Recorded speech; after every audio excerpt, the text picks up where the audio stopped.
So, welcome to a new episode of podcast with PICUE and fellow Toastmasters Club, loud and clear.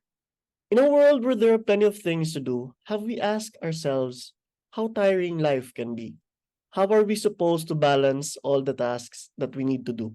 So, for tonight's topic, we will be talking about an inspirational story from one of our guests who balances her time and hope we can be inspired by it. Our guest for tonight is one of the most inspiring members of the club. She has served as our club president and performed multiple roles as an execom, which contributed to the betterment of our club. Not only that she is an active leader in various organizations, but she is a proud mother of three.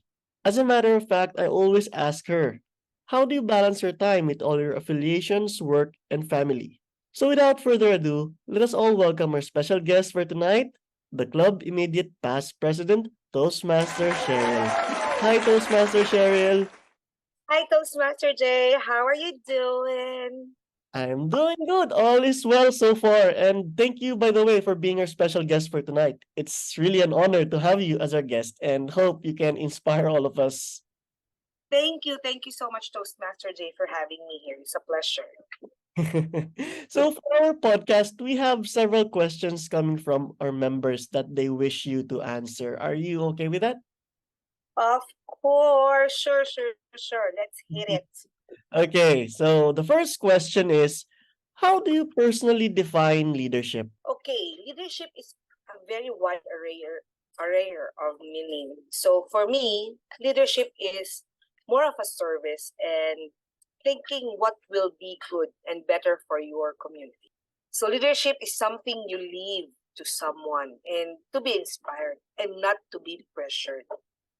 It is one way to show authority, but take note, it should be with humility and not intimidating. So being a leader, you mean to say that you should have the heart of thinking for others and it should be sincere. Am I correct?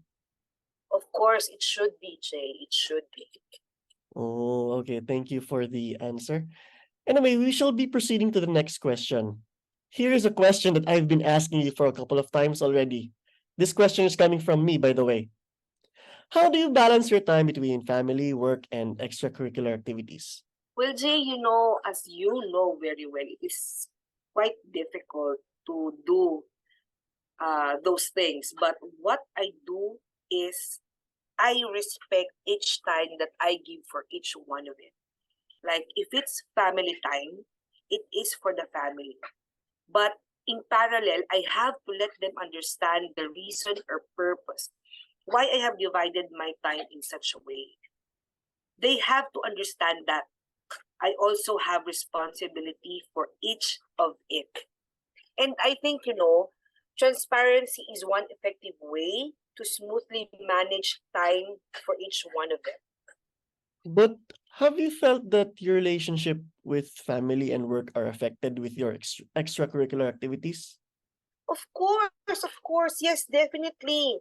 It affected my relationship, and that's what's difficult is how you would explain, especially at work, if it's too demanding, that you will have to present or do something in an event, or you have to do something for the organization. As for my family, I tried at least to let them know where I'm going and what am I doing.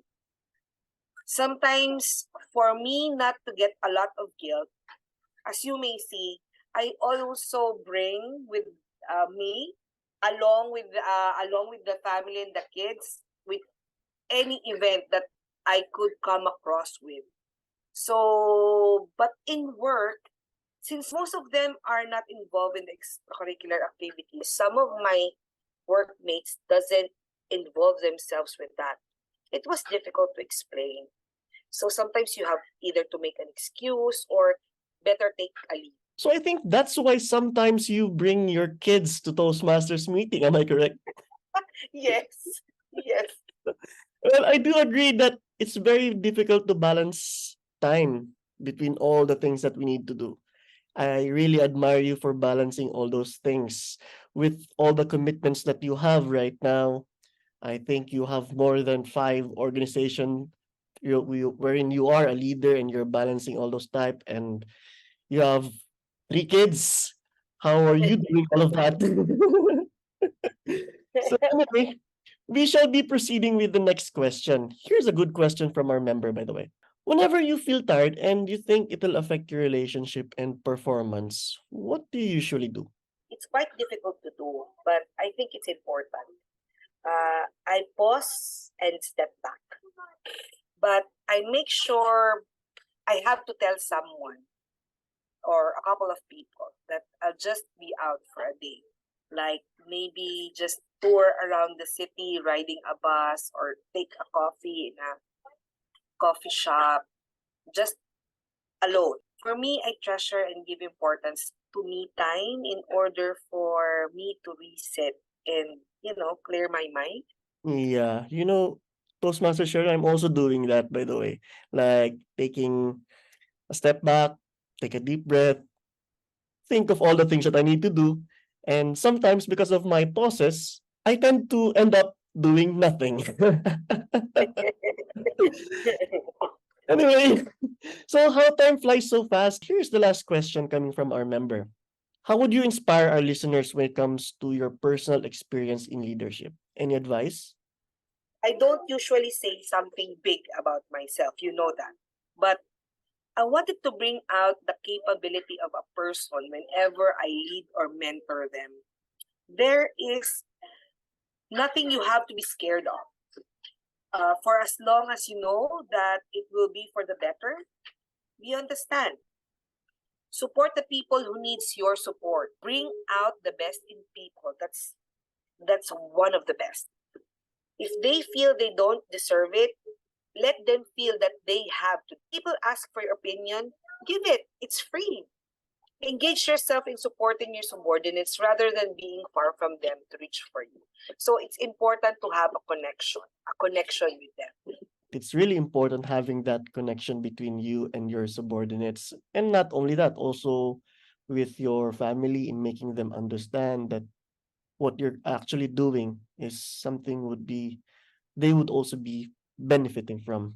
So anyway, thank you so much, Toastmaster Sheryl. Truly, we are inspired by how you balance all those commitments that you have right now. So thank you, Toastmaster Sheryl. Thank you so much, Toastmaster Jay. Thank you for having me. So that ends our podcast. Thank you so much. Stay tuned for our next episode of podcast because we hear you loud and clear.